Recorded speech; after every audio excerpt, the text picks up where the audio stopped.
My son pushed me into the lake, saying, "Cool off, old man." While I was choking on water, he laughed as if it were a joke. But when I got out onto the shore, shivering and wet, I took out my phone and showed him something, and his smile disappeared instantly, because now the betrayal had turned into justice, and the consequences for him would be devastating. Before we continue, please subscribe to the channel and let us know where you are listening in the comments. The medical bill trembled in my weathered hands. $3,000 for last month's emergency room visit. At 70, these numbers hit differently than they used to. The kitchen felt smaller somehow, morning light filtering through Margaret's yellow curtains, highlighting every dust mote that danced in the still air. The grandfather clock in the hallway marked 9:30 with its familiar chime when the phone rang. That old rotary phone Margaret insisted we keep, black bakelite worn smooth by decades of conversations. The caller ID showed Brandon's number, which made me pause. My son rarely called before noon. "Dad?" His voice carried that artificial brightness I'd grown to recognize over the past few months. "Listen, we should, spend some time together today. At the lake." I set the bill aside, studying my reflection in the chrome surface of the toaster. "What exactly do you want to discuss, son?" "Better face to face. Family time, you understand?" Traffic sounds buzzed through the phone. He was calling from his car. "Bring swim trunks. We'll make it fun. The kids are excited." Something in his rushed breathing made my chest tighten. "Brandon, what's this really about?" "Dad, please. Can you meet us at Lake Harmony around noon?" I walked into the living room, picking up the framed photo from the side table. Brandon at 10 years old, gap-toothed grin, holding up a fish we'd caught together. When had that earnest boy become this stranger who asked about property values and retirement plans in conversations that felt more like interviews? "You've been different lately," I said, settling into Margaret's chair. "Those questions about the house, about my finances. I'm just concerned about your future, Dad. We all are." The word concerned hung between us like smoke. Concerned about what? I'd been managing fine since Margaret passed. Better than fine. I'd been careful, responsible, the way she'd taught me. "Noon, then," I heard myself saying. "But Brandon—" "Yeah? Whatever this is about, we'll handle it together. Like family should." The line went quiet, except for the hum of his engine. "Thanks, Dad. That means everything." After he hung up, I sat holding the phone, listening to the dial tone. "Thanks for what?" The question followed me to the hallway closet where my old leather jacket waited. Margaret had bought it for my 60th birthday, said it made me look distinguished. I grabbed my keys from the hook, their familiar weight reassuring in my palm. Through the front window, my neighborhood looked peaceful. Mrs. Chen watering her roses, the mailman whistling his usual tune. Everything normal, everything safe. But my hands were shaking as I reached for the door handle. The garage door groaned open, revealing my old Ford pickup in the filtered sunlight. I stood beside it for a moment, muscle memory making me check the oil dipstick, test the tire pressure with my boot. Delay tactics, Margaret would have called them. Ways of avoiding what I already knew was coming. 27 years of marriage teaches you to read the signs. 37 years of fatherhood teaches you to read between the lines. I climbed the stairs to our bedroom, each step creaking in its familiar pattern. The swim trunks sat in the bottom drawer of my dresser, folded beneath sweaters I hadn't worn since last winter. As I lifted them out, something crinkled. An old photograph tucked between the fabric. Lake Harmony, summer of 2019. Brandon's arm around Isabelle, both kids splashing in the shallow water, while I grilled burgers on the portable barbecue.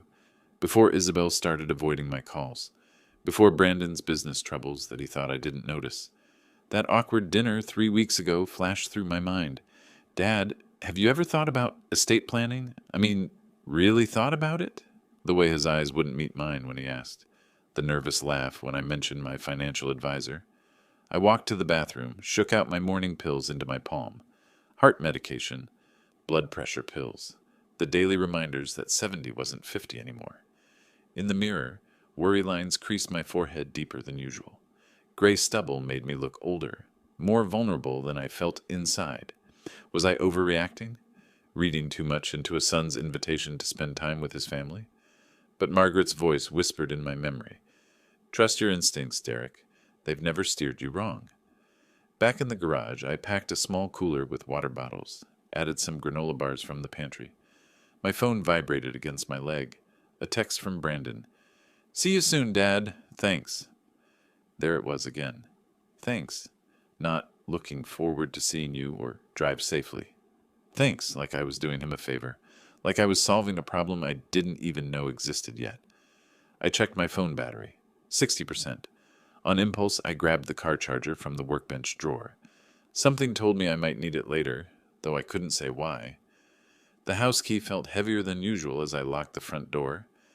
I stood on the porch for a moment, looking back at the home Margaret and I had built together. 43 years in this house. Every room held memories, every corner told a story. Why did it feel like I might not see it the same way when I returned? I backed out of the driveway slowly, watching my house shrink in the rearview mirror. My hands gripped the steering wheel tighter than they needed to, knuckles white against the worn leather. The engine hummed its familiar tune, but today even that comfort felt hollow. Whatever waited for me at Lake Harmony, I was driving toward it, with my eyes wide open. The transition from city streets to rural highway took 40 minutes, exactly as I'd expected. Lake Harmony appeared through the trees like a painting, blue water reflecting the July sky, surrounded by pines that had stood here longer than I'd been alive. The parking area held only a few cars, Brandon's newer SUV among them. I parked beside his vehicle, noting the car seats and scattered toys visible through the windows. Normal family chaos. Juice boxes, coloring books, Emma's stuffed elephant with the missing ear. For a moment, my worry eased. How serious could any problem be when there were still children's toys and forgotten snacks? Grandpa? Emma's voice cut through the morning air like sunshine. 8 years old and pure energy, she sprinted toward me with James close behind, his 6-year-old legs pumping to keep up. I caught Emma in a bear hug, spinning her around until she giggled. Easy there, sweetheart. You'll make your old grandpa dizzy. James crashed into my legs, wrapping his arms around my waist. Can we go swimming now? Mom packed our suits and everything. After we eat lunch, buddy. Patience. I ruffled his dark hair, so much like Brandon's had been at that age. Good things come to those who wait. Over their heads, I watched Brandon and Isabelle approach from the picnic tables. Isabelle looked thin, her usually bright smile forced and brittle. She avoided my eyes, focused instead on smoothing James's hair where I'd mussed it. Brandon carried himself differently, shoulders tight, one hand constantly checking his phone. Dad, thanks for coming. Really? He clapped me on the shoulder, but the gesture felt rehearsed. Beautiful day, isn't it? It is. I studied his face, noting the dark circles under his eyes, the way his jaw clenched when he thought no one was looking. How's business been, son? Good, good. You know how it is. His laugh sounded hollow. Hey, kids, why don't you go throw the frisbee over by those trees? Grown-ups need to chat for a bit, Emma pouted. But we just got here. Go on, Isabelle said softly. We won't be long. I watched my grandchildren trudge away, frisbee in hand, their excitement dimmed by adult tension they couldn't understand. Emma kept looking back at us, her 8-year-old intuition picking up what the adults were trying to hide. We settled onto the weathered picnic bench, lake water lapping gently against the shore 20 feet away. Pine scent mixed with the earthy smell of lake water. Sounds of children playing in the distance.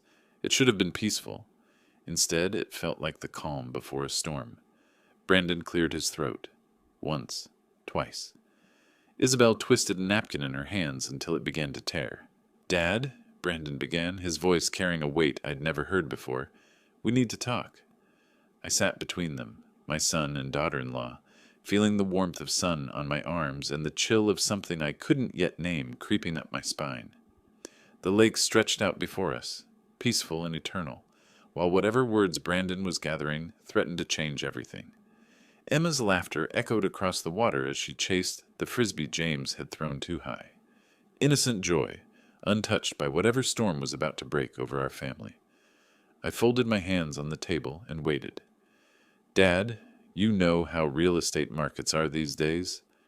Brandon's voice carried that rehearsed casualness I'd heard him use with difficult clients. He watched Emma and James sprint toward the playground equipment, ensuring they were well out of earshot before continuing. Your house has appreciated significantly. I shifted on the bench, creating subtle distance between us. Isabelle twisted a paper napkin from our packed lunch until white shreds scattered like snow across the weathered table. Her silence spoke louder than any words could. What exactly is this business opportunity, son? I kept my voice level, but my internal radar had activated. And why the sudden urgency? Brandon's palms left damp prints on the table as he leaned forward. Well, you see, there's this cash flow situation. Temporary, of course, but the timing is critical. And your house, it's just sitting there, you know? All that equity, doing nothing. The calculated approach hit me like cold water. He'd rehearsed this speech, probably practiced it with Isabelle. Every word carefully chosen to make his desperation sound like logic. I've lived in that house for 40 years, I said quietly. Your mother and I raised you there. Her garden is still blooming. But Dad, think practically. His voice rose slightly, frustration bleeding through the facade. You're rattling around in all that space. Maintenance costs, property taxes, it's become a burden, hasn't it? I studied his face, noting the dark circles that makeup couldn't hide, the way his jaw clenched between sentences. How much money are we talking about, Brandon? And what happens if this opportunity doesn't pan out? His answers came too quickly, contradicting each other. The time frame shifted from months to weeks to immediately. The amounts grew vague, enough to secure our future, and more than you'd expect. Isabelle closed her eyes briefly, as if in physical pain. When she opened them, they were bright with unshed tears. Where would I live? I asked. For the first time, Isabelle spoke. Her voice barely rose above a whisper. We've looked at our budget. There's room for you with us. The kids would love having Grandpa around all the time. The coordination struck me like a blow. They'd planned this thoroughly, discussing my future living arrangements without consulting me. The children I could hear laughing in the distance had been used as emotional leverage before they even knew it. Brandon, I said, my voice gaining strength, what aren't you telling me? What's really happening here? His mask began to slip. Sweat beaded on his forehead despite the lake breeze. Dad, you don't understand. This isn't just about opportunity anymore. There are people involved, commitments made. What kind of commitments? The kind that don't wait for convenient timing. My paternal instincts warred with growing alarm. 40 years of reading my son's face told me he was genuinely frightened. But 40 years of being his father also told me that whatever he'd gotten himself into, he was trying to drag me down with him. No, I said firmly. The word hung in the air between us like a challenge. Brandon's face transformed the moment that single word left my lips. The mask of reasonable discussion crumbled, revealing something desperate and dangerous underneath. I stood from the bench, speaking with the dignity that comes from 7 decades of hard-earned wisdom. That house means everything to me, son. It's where your mother took her last breath, where we celebrated your first steps. I won't sell our family's heart for someone else's emergency. Instead of understanding, Brandon shot up from the bench, his chair scraping harshly against concrete. He began pacing like a caged animal, his voice climbing toward hysteria. You stubborn old fool! Don't you get it? This isn't optional anymore. His hands gestured wildly as words tumbled out. You think this is about wanting money? You think I have choices here? Isabelle grabbed his arm, a warning gesture he shook off with such violence that she flinched backward. I watched my son unravel, seeing glimpses of something that terrified him beyond reason. Brandon, what exactly are you so afraid of? He stepped closer, using his height advantage to tower over me. At 70, I'd grown slightly stooped, and my son used every inch of that difference to intimidate. You don't understand the pressure I'm under, the kind of people who don't accept excuses. My hand moved instinctively toward my phone. Let me call Richard Wilson. He can give us legal advice about— No lawyers! Brandon's shout echoed across the water. No outside help. This gets handled family style, or it doesn't get handled at all. I managed to start the video recording while pretending to dial, holding the phone naturally as if making a call. The red dot appeared on screen just as Brandon's control finally snapped completely. Cool off, old man! He grabbed my shoulders, his fingers digging in hard enough to leave bruises. Maybe a reality check will help you think straight. The shove came without warning. 40 years younger, 40 pounds heavier, and fueled by desperation, Brandon pushed with enough force to send me stumbling backward. My aging reflexes couldn't compensate fast enough. The cold shock of Lake Harmony hit me like a physical blow. Water rushed into my nose and mouth as I went under, the temperature differential between the warm July air and the lake's depths making my heart stutter irregularly. My sodden clothes immediately became anchors, pulling me down while my shoes struggled for purchase on the muddy bottom. I flailed toward the surface, gasping and choking, my phone held instinctively above my head. The water was shallow enough that I wasn't drowning, but deep enough to be dangerous for a man my age. Hypothermia could set in quickly. Disorientation, heart stress. Instead of rushing to help, Brandon stood at the water's edge and laughed. Not the nervous release of tension, but genuine, cruel satisfaction mixed with stress-induced hysteria. Maybe now you'll think straight, instead of being sentimental about some old house. His voice carried across the water with sharp-edged mockery. Sometimes people need encouragement to see reason. Isabelle remained frozen on the shore, her hands pressed to her mouth in horror. She made no move to help, paralyzed somewhere between loyalty to her husband and revulsion at his actions. The children's laughter continued in the distance, playground sounds masking the confrontation. Emma and James remained blissfully unaware that their grandfather was chest-deep in cold water, struggling to find stable footing while their father stood watching with satisfaction. I found my balance at last, water streaming from my clothes, and looked up at my son with dawning realization of who he had become.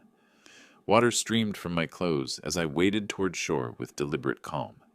Each step felt purposeful despite being soaked to the bone, my movements controlled by a cold clarity that had replaced confusion.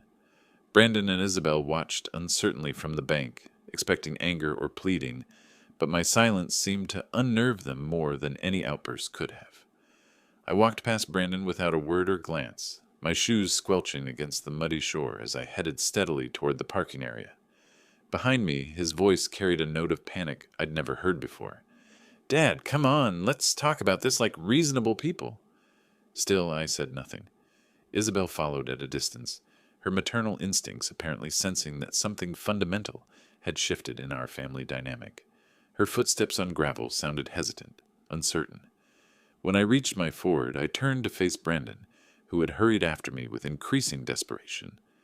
Water continued dripping from my clothes, creating small puddles on the asphalt, while I calmly held up my phone, showing the screen clearly displaying a video recording in progress. Brandon's face transformed from confusion to absolute horror as understanding crashed over him. "You recorded that? You recorded our private family conversation?" "I recorded everything, Brandon." My voice carried the temperature of the lake water, still clinging to my skin. "Every word you said, every action you took, every moment you assaulted your 70-year-old father." He lunged forward, reaching for the phone, but I stepped back smoothly. "Touch me again, and this video goes directly to the Minneapolis Police Department. I know exactly which laws you've broken today." His earlier aggression collapsed into pure panic. "Dad, wait. You don't understand the pressure I'm under. The kind of people who'll hurt my family if I don't—" "I understand assault when I see it," I interrupted with cold precision. "And elder abuse. The state of Minnesota takes both very seriously, especially when there's clear video evidence." Brandon's voice cracked as desperation consumed him completely. "You can't seriously be thinking of calling the police on your own son, your grandchildren's father." I opened my car door, engine keys already in hand. "I'm thinking of protecting myself from someone who just proved he's willing to use violence against his own family for money." Isabelle remained silent throughout the exchange, understanding that we'd crossed a line from which there could be no return to normal family relationships. The grandfather who had loved unconditionally, who had always been there with support and wisdom, was looking at them now with the cold assessment of a stranger. "Brandon, you'll be hearing from my attorney. This video will be evidence in whatever legal proceedings follow." I slid into the driver's seat, starting the engine while they stood frozen in the parking lot. "I suggest you use whatever time you have left to figure out how to explain this to Emma and James." Through my window, I delivered my final words. "Watch me." I drove away slowly, watching in my rearview mirror as Brandon and Isabelle shrank to distant figures, standing amid the ruins of what had once been a family gathering. The lake sparkled peacefully in the afternoon sun, while their destroyed world reflected nothing but the consequences of greed and desperation. The weight of what had just happened hadn't fully hit me yet, but I knew it would. For now I had evidence, I had witnesses, and I had the power to ensure that violence would never again be used against me in the name of family loyalty. My hands shook slightly on the steering wheel as I pulled away from Lake Harmony, the heater running full blast against my soaked clothes. The radio played an oldies station. Sweet Caroline drifted through the speakers, the same song Brandon used to sing along to as a child, bouncing in his car seat during our fishing trips. Muscle memory made me pull over at the familiar oak tree 30 minutes into the drive home. This massive old giant had witnessed our best father-son moments over the years. Here I'd taught Brandon to tie fishing knots with patient repetition. Here we'd shared peanut butter sandwiches while planning weekend adventures that never seemed long enough. I sat beneath those same sprawling branches, my wet clothes still clinging uncomfortably, and pulled out my wallet. Behind my driver's license, I kept an old photograph. Brandon at 10 years old, gap-toothed smile beaming as he held up his first caught fish, a tiny bluegill that might as well have been a marlin, judging by his expression of pure joy. The contrast hit me like a physical blow. That loving child who cried when he accidentally stepped on a butterfly had pushed his 70-year-old father into a lake today.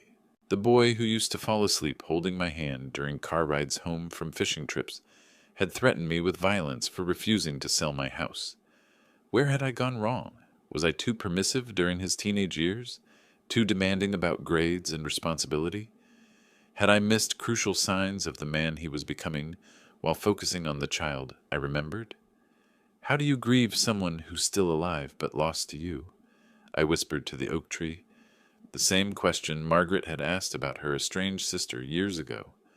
Now I understood the unique pain of that loss, watching someone you love become a stranger wearing your child's face. Every memory felt contaminated now, teaching him to drive in this same spot, celebrating his college graduation, walking him down the aisle at his wedding to Isabelle. Had any of those moments been real? Or had I been fooling myself about who my son truly was? The phone buzzed insistently against the passenger seat, jerking me back to the present crisis. I didn't read the message yet, but its presence reminded me this wasn't just nostalgic grief. This was an active emergency requiring immediate decisions about my safety, my home, and my grandchildren's welfare. I folded the photograph carefully, placing it back in my wallet behind my license. The boy in that picture deserved to be remembered, even if the man he'd become had chosen a different path entirely. Starting the engine, I pulled back onto the highway toward home. Whatever message waited on my phone, whatever consequences followed from today's events, I would face them as the same man who had raised a child, with infinite patience and love. Even if that child had forgotten how to return either. The house felt different when I finally arrived home, safe but hollow, like a shell protecting something that no longer existed. I dropped my wet clothes directly into the washing machine, then stood under the hottest shower water I could tolerate. The heat penetrated my chilled bones, but couldn't reach the cold that had settled in my chest. In the kitchen, I prepared a simple dinner of soup and crackers, but managed only a few spoonfuls before pushing the bowl away. My appetite had disappeared somewhere between my son's first threat and his final shove into the lake. At 70, stress affected me differently than it used to. Everything felt more fragile, more consequential. Evening light filtered through Margaret's curtains as I settled into her favorite chair, surrounded by family photo albums I'd pulled from the bookshelf. Every picture of Brandon now demanded re-examination through the lens of today's events. Birthday parties, graduations, Christmas mornings. Had I been blind to warning signs that were obvious in retrospect? I considered calling Richard Wilson, my lawyer friend, but decided to wait until morning. Legal action against your own son required careful thought, not emotional reaction. The video evidence wasn't going anywhere, and rushing into criminal charges felt premature without understanding the full situation. At 9:30 p.m., my phone chimed with an incoming text message. The sender's name made me pause. Isabelle. She had my number from the emergency contact list at Emma and James's school, a detail that seemed insignificant until this moment. Her message appeared longer than usual, emotional urgency evident even in the preview text. Derek, I'm so sorry about today. Brandon is under enormous pressure from dangerous people. They're threatening him, threatening us all. Can we meet tomorrow? Just us. He doesn't know I'm contacting you. Please. I read the message 3 times, processing implications that extended far beyond a family argument about money. Dangerous people. Threats against the family. Isabelle reaching out secretly, risking Brandon's anger to contact me. My paternal instincts warred with the memory of Isabelle's silent complicity during today's confrontation. She'd watched her husband push his elderly father into a lake without moving to help. But perhaps she'd been trapped between loyalty to her husband and fear of something even worse. The mention of threats against us all sent ice through my veins. Did that include Emma and James? Were my grandchildren in actual danger, while I'd been treating this as a family dispute about financial boundaries? I composed my response carefully, maintaining control while leaving the door open for crucial information. Tomorrow, 10 a.m., Cozy Corner Cafe on Main Street. Come alone. Her reply came within minutes. Thank you. I'll explain everything. Setting the phone aside, I checked the door locks twice and turned off the lights throughout the house. Tomorrow's meeting would either clarify misunderstandings or confirm my worst fears about the scope of this crisis. Either way, I would face it with the same determination that had sustained me through 70 years of life's challenges. I arrived at Cozy Corner Cafe 15 minutes early, choosing a corner table that provided clear sight lines to both the entrance and parking lot. The morning coffee crowd offered perfect cover for a private conversation while ensuring public safety. After ordering black coffee, I reviewed yesterday's video one final time, steeling myself for whatever revelations awaited. Isabelle entered precisely at 10 o'clock, wearing sunglasses despite the cloudy July morning and a light scarf around her neck. Odd choices for the weather that immediately caught my attention. Her movements seemed cautious, almost furtive, as she scanned the cafe before approaching my table. When she removed her sunglasses, I saw exhaustion etched in every line of her face. Dark circles shadowed her eyes, and her hands trembled slightly as she reached for the coffee cup I'd ordered for her. "I'm so sorry about yesterday," she began, voice barely above a whisper. "What Brandon did was inexcusable. But Derek, you need to understand the pressure he's been under." "What kind of pressure makes a man assault his own father?" I kept my voice level, but my eyes never left her face. Isabelle glanced around nervously before continuing. 6 months ago, Brandon borrowed money for what he thought was a legitimate business expansion. The people seemed professional, official, but the terms kept changing, interest rates climbing, penalties appearing from nowhere. She pushed up her sleeve slightly, revealing purple bruises around her wrists that explained the scarf's purpose. "These aren't from Brandon. They're from visitors who came to our house last week when he wasn't home. They wanted to make sure I understood how serious their business relationship had become." My coffee cup froze halfway to my lips. "They threatened you? In your own home?" "They took photos of Emma and James walking to school, showed me the pictures as proof of how easily they could reach our children." Isabelle's voice broke slightly. That's when I knew this had moved beyond money into something much more dangerous. The pieces clicked together with horrifying clarity. Brandon's desperation about the house sale wasn't greed. It was terror. The timeline, the urgency, the willingness to destroy family relationships for cash. He'd been trying to save his children the only way he knew how. "How much does he owe them?" I asked quietly. "It started at $50,000. With interest and penalties, it's grown to nearly $200,000. They want payment by the end of this week, or they move from threats to action." Isabelle leaned forward, her voice dropping even lower. "I didn't contact you about the house sale. I contacted you because I don't know how else to protect Emma and James. Brandon's pride won't let him ask for help, but these people, they're not going to wait much longer." I studied her face, seeing genuine fear mixed with desperate hope. "Why didn't you come to me sooner, before things escalated to violence?" "Brandon made me promise. He said involving you would only make things worse, put more family members at risk. But after yesterday, after seeing what desperation made him do," she dabbed her eyes with a napkin, "I realized staying silent was protecting no one. The full scope of the crisis settled over me like a heavy blanket.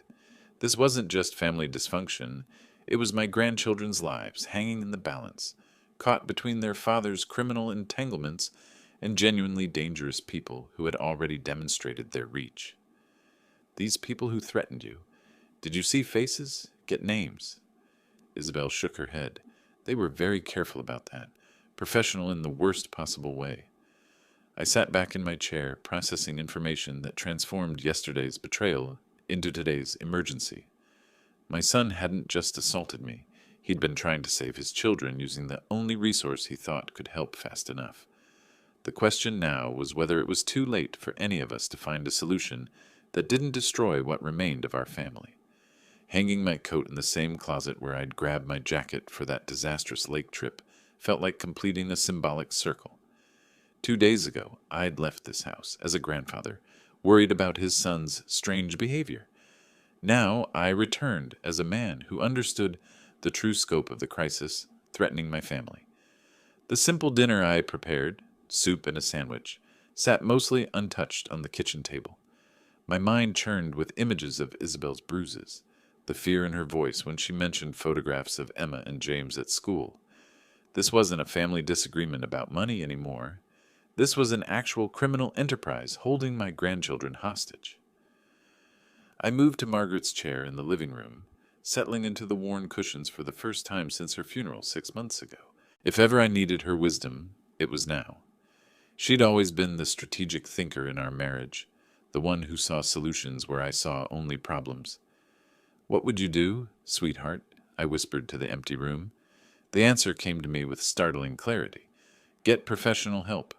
This situation required expertise I didn't possess: legal knowledge, criminal procedure, financial strategy. 45 years of friendship had prepared me for this moment. I retrieved my old address book from the kitchen drawer, its leather binding worn smooth by decades of use. Richard Wilson's name appeared on the first page under W, my first call whenever life threw curves I couldn't handle alone. We'd served together in Korea, shared best man duties at each other's weddings, mourned each other's losses. "Richard, I need your professional help," I said when he answered on the second ring. "It's about Brandon, and it's serious. Can we meet tomorrow morning?" "Of course, Derek. Come to my office at 9 a.m. Bring whatever documentation you have." No questions asked. That was Richard, understanding that some conversations required face-to-face security. Next, I moved to my study, sitting at the same desk where I'd stared at medical bills that morning Brandon called. The irony wasn't lost on me. Financial worries had started this crisis, and financial solutions might end it. I pulled out stationery and began writing carefully measured words. "My dear Emma and James, Grandfather loves you more than all the stars in the sky. Sometimes families face challenges that require adults to make difficult decisions. Whatever happens in the coming days, remember that everything Grandfather does comes from love for you both." The letter continued with age-appropriate explanations, careful not to frighten while preparing them for possible changes. I sealed it in an envelope marked, "For Emma and James, in case of emergency." Then I began organizing information systematically: video evidence of Brandon's assault, financial records showing my available savings, timeline of events from Isabelle's testimony, notes about criminal threats. By the time I finished, I had a clear picture of our resources and challenges. My savings account contained enough to address the immediate debt without selling the house. Not comfortable, but possible. The question was whether professional intervention could transform this crisis into manageable legal cooperation. Tomorrow, Richard would help me understand our options. Tonight, I prepared for every possibility, planning rather than grieving for the family I thought I knew. Richard's law office occupied the 15th floor of a downtown Minneapolis business building, its windows offering a panoramic view of the city where my family's crisis was unfolding. I arrived 15 minutes early, accepting coffee from his secretary to steady nerves that had kept me awake most of the night. The conference room reflected Richard's successful practice: floor-to-ceiling law books, framed certificates, family photographs that reminded me why I trusted this man with my most precious concerns. When he entered carrying a yellow legal pad, His expression carried the professional gravity I remembered from our most serious conversations over the decades. "Show me everything, Derek." I methodically presented the phone video, watching Richard's face tighten as Brandon's voice shouted threats and his hands shoved me into the lake. Then I recounted Isabelle's cafe confession, the loan sharks, escalating threats, photographs of children at school. Richard took detailed notes, asking specific questions about timelines, amounts owed, physical evidence of threats. His pen moved steadily across the legal pad as I painted a complete picture of our family's entanglement with genuine criminals. "The video evidence is strong," he said finally. "Elder abuse charges alone carry serious penalties in Minnesota, but the criminal conspiracy angle gives us significant leverage. What about the children's safety during this process?" I leaned forward, my primary concern taking precedence over legal technicalities. "We'll structure this as debt negotiation initially, not criminal prosecution. That reduces immediate risk while building our case." Richard's strategy began taking shape through his explanation. "Your savings can serve as good faith payment, buying time for Brandon's cooperation to develop." We spent the next hour developing a comprehensive framework. Richard explained how escrow arrangements could protect my financial interests while satisfying criminal demands. He outlined cooperation agreements that would require Brandon's full disclosure about the criminal organization in exchange for family assistance. "The key is timing," Richard continued, sketching diagrams on his legal pad. "We approach the debt holders through controlled legal channels, offering structured payment in exchange for documented release of all family members from further obligation. The conditions we developed were specific and non-negotiable. Brandon's complete cooperation with law enforcement, mandatory rehabilitation program addressing his gambling and poor financial decisions, family therapy sessions, regular check-ins with probation-like oversight." "Can you make these legally enforceable?" I asked, understanding that good intentions wouldn't survive family pressure. "Absolutely.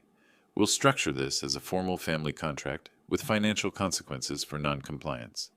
Your assistance becomes conditional on measurable behavioral changes."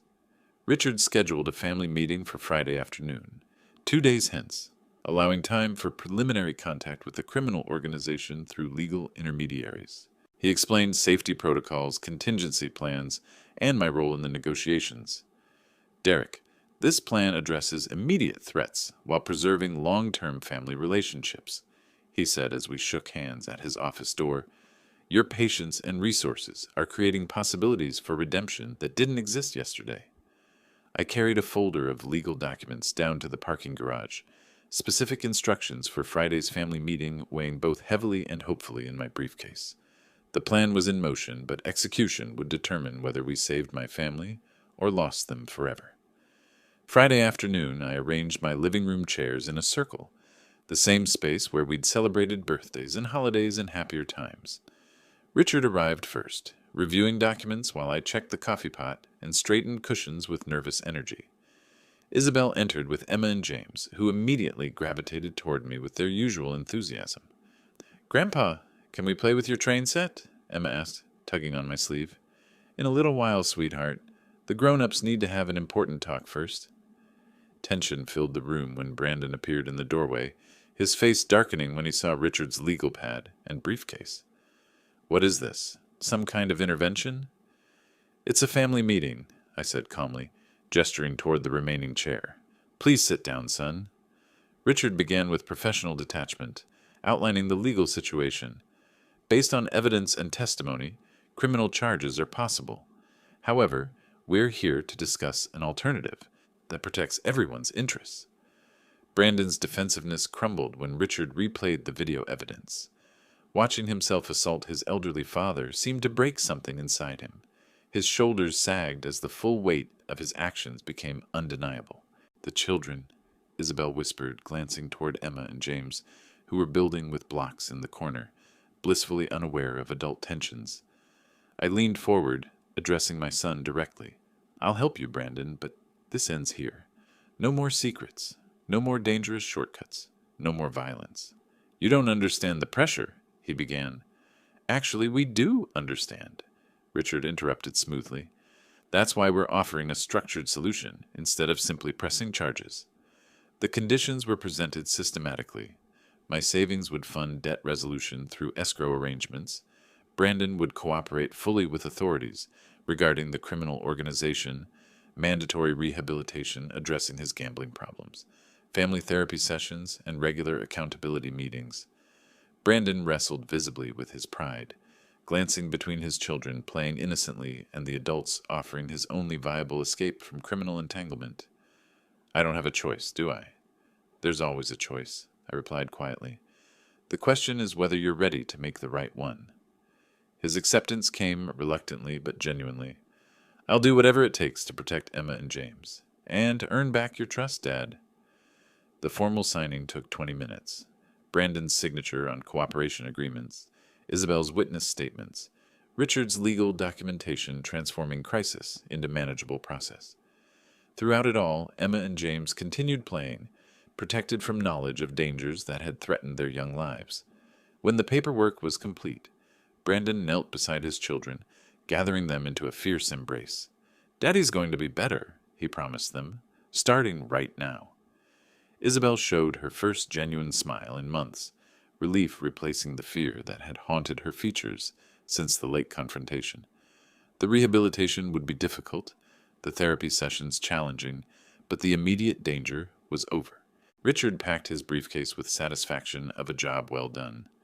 This framework gives everyone a path forward. Brandon has consequences and support. The children have safety and stability. Derek, you've created possibilities for redemption that didn't exist 3 days ago. As they prepared to leave, I pulled Brandon aside. I love you, son. I always have. But love requires boundaries now. He nodded, tears in his eyes. I understand. Thank you for not giving up on us. Watching them drive away, I felt cautious optimism settling where anger and betrayal had lived for the past week. The problems weren't solved overnight, but healing had begun with honest conversation and professional guidance. If you like this story, please like this video, subscribe to the channel, and share your impressions of this story in the comments. To listen to the next story, click on the box on the left. Thank you for watching,